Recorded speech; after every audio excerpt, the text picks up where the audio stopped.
আসসালামু আলাইকুম। আমরা জেএমডি টিমের পক্ষ থেকে বলতেছি। আপনারা সবাই জানেন যে বাংলাদেশের দুরবস্থা সম্পর্কে। বাংলাদেশের উত্তরাঞ্চল, দক্ষিণাঞ্চল, তারপরে এই যে সিলেট যেমন সিলেট আছে, কুমিল্লা আছে, রংপুর আছে, কুড়িগ্রাম আছে, ফেনী আছে, নোয়াখালী আছে। এসব অঞ্চলে ইন্ডিয়ার পানি এসে ভরে গেছে। মানুষ এখন এই পানির জ্বালায় মানে বাসায় ঠিকভাবে থাকতে পারতেছে না, বাড়িঘর সব ডুবে গেছে। তো আমরা মানুষ হিসেবে আমাদের দায়িত্ব যে একে অন্যকে সাহায্য করা।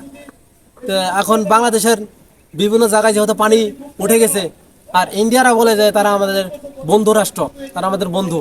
তারা বন্ধু কেমনে হয় যদি তারা যদি বাংলাদেশে এইভাবে রাতারাতি পানি ছেড়ে দিয়ে বাংলাদেশকে একটা দুরবস্থার ভিতরে ফেলে। তো আপনারা যারা আছেন এসব অঞ্চলের কাছাকাছি যারা আছেন, তারা সবাই বাংলাদেশের মানুষ হিসেবে, একজন ভাই হিসেবে সবাই একটু চেষ্টা করবেন যেন